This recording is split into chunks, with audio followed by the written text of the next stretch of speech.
नमस्कार मित्रो, आज आपण 11वी सायन्स मधला दुसरा चॅप्टर मॅथमॅटिकल मेथड्स याविषयी थोडीशी चर्चा करू किंवा तो जरा डिटेलमध्ये बघू.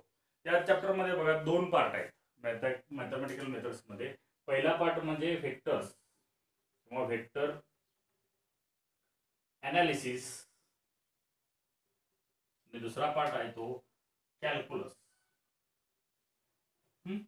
आता तुमच्या पुस्तकामध्ये जे फिजिक्स शिकायचं आहे आपल्याला, जे फिजिक्स शिकायचं आहे ते शिकण्यासाठी तुम्हाला या दोन चॅप्टरची ओळख असणं किंवा याचे बेसिक नियम्स जे काय आहेत, बेसिक रूल्स जे आहेत ते तुम्हाला माहीत असणं फार गरजेचं आहे. नाहीतर मग पुढचे जे चॅप्टर आहेत ते तिसऱ्या चॅप्टर पासून लास्ट चॅप्टर पर्यंत किंवा 12वीचे काही चॅप्टर हे तुम्हाला समजणार नाहीत. आता हे तुम्हाला कॅल्क्युलस हा पार्ट मॅथमॅटिक्स मध्ये 12वी शेवटचा पार्ट आहे. त्यामुळे तो मॅथ्समध्ये तुम्ही शिकायला अजून एक वर्ष अवकाश आहे. पण फिजिक्समध्ये प्रत्येक चॅप्टरमध्ये याचा थोडं डेरिव्हेशनमध्ये डेरिव्हेशनमध्ये हा पार्ट येणार आहे आणि त्यामुळे तो फार महत्त्वाचा आहे. याच्यासाठी आपण हा चॅप्टर, या दोन्ही जे चॅप्टर वेक्टर अनालिसिस थोडासा डिटेलमध्ये बघू आणि कॅल्क्युलसमध्ये डेरिव्हेटिव्ह आणि इंटिग्रेशन आहे याचं फक्त इंट्रोडक्शन, बेसिक रूल्स आपण या चॅप्टरमध्ये बघणार आहोत. क्लिअर? तर मग आता आपण पहिलं सुरू करूया vector analysis. Yes, vector analysis.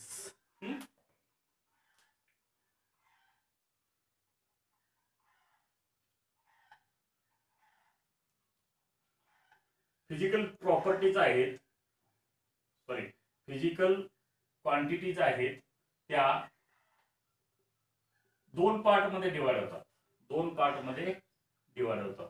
एक म्हणजे स्केलर आणि दुसरा म्हणजे वेक्टर. आता स्केलर म्हणजे काय? What is scalar? स्केलर म्हणजे अदिश, मराठीत आपण याला आपण काय म्हणतो? अदिश. आणि वेक्टर म्हणजे काय? सदिश. ज्याला दिशा नाही असा तो अदिश, आणि ज्याला दिशा आहे, परिमाण आणि दिशा आहे असा वेक्टर. आता वेक्टरची डेफिनेशन सांगायचं तर काय ते बघा. It is a physical quantity which can be completely described by its magnitude is called as scalar. What is definition? It is a physical quantity which can be completely described by its magnitude is called as scalar. Right?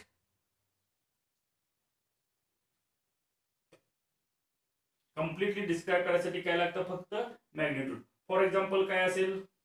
Just anybody. Length, for example length, area, volume, mass,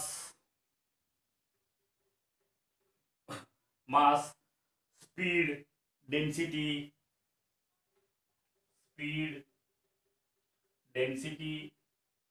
etc. These are the examples of scalar quantities. Next, second one is vector quantity. Vector quantity means, what is the definition? It is a physical quantity which can be completely described. It is a physical quantity which can be completely described by magnitude as well as direction. Magnitude as well as direction is called as vector quantity. It can be completely described magnitude as well as direction. For complete description of vector, we need two things, that is magnitude and direction. Right? For example, force, velocity, acceleration, force, velocity, acceleration, momentum, impulse, etc. या ज्या quantities आहेत, force, velocity, acceleration, momentum, impulse, etcetera, या vectors आहेत. काय vector म्हणजे काय? ज्याला परिमाण आणि दिशा आहे, magnitude and direction. The quantity which has magnitude as well as direction for its complete description is called as vector, and the quantity which can be completely described by only magnitude is called as scalar. Clear? Scalar and vector. Now next topic is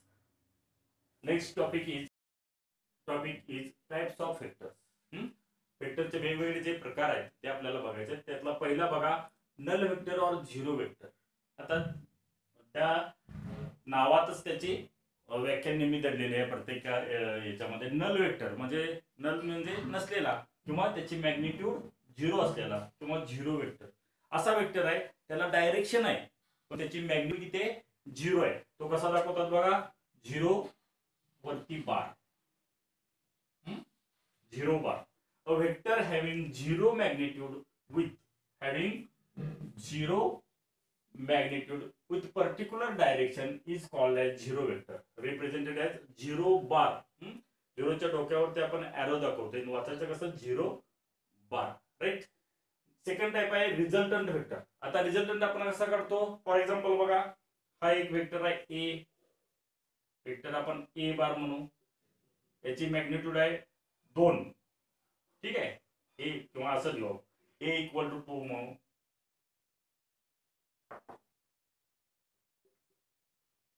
हा दुसरा vector आहे B bar. याची magnitude आपण 4 म्हणू.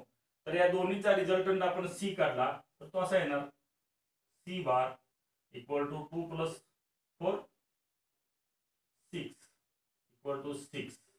Right. हा झाला या दोन वेक्टरचा, हा झाला मॅग्निट्यूड.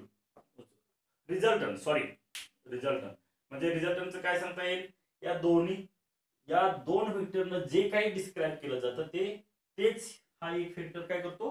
डिस्क्राइब करतो. म्हणजे डेफिनेशन काय? The resultant of 2 or more vectors that single vector which produces the same effect as produced by all the vectors together. म्हणजे बघा, या दोन वेक्टरचा जो काही इफेक्ट आहे तोच इफेक्ट हा एक सिंगल वेक्टर सांगतोय. अशा वेक्टरला काय म्हणायचं? Resultant vector.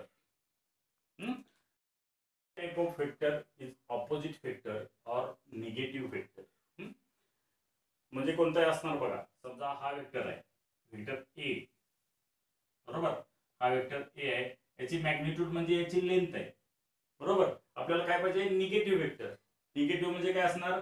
मॅग्निट्यूड सेम असणार पण डायरेक्शन काय असणार? ऑपोजिट असणार. म्हणजे असा बघा, सेम मॅग्निट्यूड पण डायरेक्शन ऑपोजिट. हा ए बार म्हणजे हा कसा येणार? A bar is equal to minus B bar. Magnitude same पण डायरेक्शन डिफरंट. तसंच आहे का बघा, the negative vector of a given vector is a vector of the same magnitude but opposite direction of that of a given vector. Clear? काय?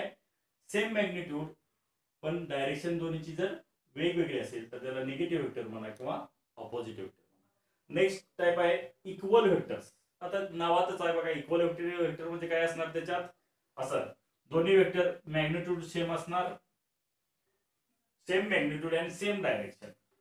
Right. Condition is that magnitude and direction of two vectors are same. म्हणजे काय येणार? a bar b bar equal to काय येणार? a bar equal to b bar. Right. Equal vectors आहेत म्हणून त्याच्या दोन्हीची मॅग्निट्यूड आणि डायरेक्शन एकच आहे, बरोबर, एकसारखीच आहे म्हणून त्यांना काय म्हणलं? Equal vectors. काय डेफिनेशन म्हणणार? Two vectors a and b representing same physical quantity are said to be equal if and only if they have same magnitude and same direction. मी तुम्हाला एक्सप्लेन करत असताना तुम्ही ब्लॅकबोर्डचे किंवा आपला जो व्हाईट बोर्ड आहे याचा स्क्रीनशॉट घेत जा आणि ज्या मी लिहून देतोय त्या नोट्स तुम्ही तुमच्या नोटबुक मध्ये उतरत जा. याचा स्क्रीनशॉट घ्या. नेक्स्ट आहे fifth, that is position vector. एखादा पार्टिकल असेल त्याची पोझिशन तुम्हाला सांगायची आहे एक्स वायच्या फॉर्म मध्ये, 2 डायरेक्शन मध्ये किंवा 3 डायरेक्शन मध्ये. तर ती कशी सांगायची? तर इथं बघा, आपण इथे ओरिजिन ओ घेतला. हा कोणती डायरेक्शन? एक्स डायरेक्शन, ही वाय डायरेक्शन, आणि इथं पार्टिकल आहे ऍट पॉइंट पी ला. तर वेक्टरच्या फॉर्ममध्ये पोझिशन कसं सांगणार? तुम्ही 10वी पर्यंत कार्टेशियन कोऑर्डिनेट सांगितले, तुम्ही एक्स आणि वाय सांगता. इथं एक्स ची पोझिशन, इथं वाय ची पोझिशन सांगते, एक्स वाय सांगताय. इथं नाही, वेक्टरच्या फॉर्ममध्ये काय सांगणार? तर ओ पासून पी जॉईन करा, ओ टू पी जॉईन करा. आणि हा जो वेक्टर आलाय त्या वेक्टरला काय म्हणतात? R bar, that is position vector R bar. आणि त्याची डायरेक्शन कशी? O to P. मग पीच्या साईडला काय द्या? एरो द्या. म्हणजेच काय येणार? R bar is equal to OP bar. R bar is equal to OP बार.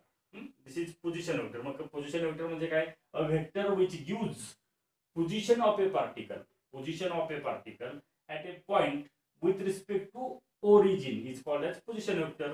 बघा हा पॉइंट आहे, विथ रिस्पेक्ट टू ओरिजिन आपण वेक्टर काढलाय, म्हणून याला काय म्हणायचं? Position vector. Right. Last type of vector is unit vector. नावातच unit. A vector having unit magnitude in a given direction is called as unit vector in that direction.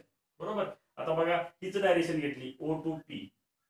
O to P जर घेतली आणि हा vector R बार आहे, इथं आपण काय consider केलाय? एम बार. तर इथं आपण कसं करू? हा वेक्टर कोणता आहे? एम बार. तर या डायरेक्शन मध्ये काय आहे? त्याची मॅग्निट्यूड किती आहे? 1 आहे असं कन्सिडर करू. तर इथे एक युनिट वेक्टर ऍड होणार, काय? U M cap. Unit vector कसा दाखवतात? बारच्या ऐवजी कॅप न दाखवतात.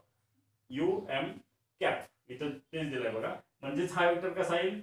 M bar is equal to U M cap into M. बरोबर. मग युनिट वेक्टरची व्हॅल्यू काय येईल? U M cap is equal to M bar upon M. Right. Unit vector हा तुमचा एक्स वाय आणि झेड, एक्स वाय आणि झेड ला पण असतो. त्याला दाखवतात एक्सच्या लांब असतो त्याला आय कॅप, वायच्या लांब असतो त्याला जे कॅप, आणि झेडच्या लांब असतो त्याला के कॅप. हे आपल्याला नेक्स्ट बघायचंच आहे. तर या ठिकाणी आपण काय काय बघितलं बघा. आपण मॅथमॅटिकल मेथड्स का शिकणार आहोत हे बघणार आहे. त्याच्यामध्ये काय वेक्टर आणि कॅल्क्युलस बघणार आहोत. त्याच्यानंतर वेक्टर म्हणजे काय, स्केलर म्हणजे काय, त्याचे एक्झाम्पल्स ते बघितलं. त्याच्यानंतर टाइप्स ऑफ वेक्टर 6 बघितले. कोणकोणते? पहिला zero vector, second resultant vector, third negative vector, fourth equal vector, fifth position vector आणि सिक्स्थ युनिट वेक्टर. एवढे तुम्हाला हे माहित पाहिजे. ठीक आहे. तर विद्यार्थी मित्रो, खरंच तुम्हाला माझे व्हिडिओ जर आवडत असतील तर लाईक करा, तुमच्या मित्रांना शेअर करा आणि सबस्क्राईब पण करायला विसरू नका. Thank you very much.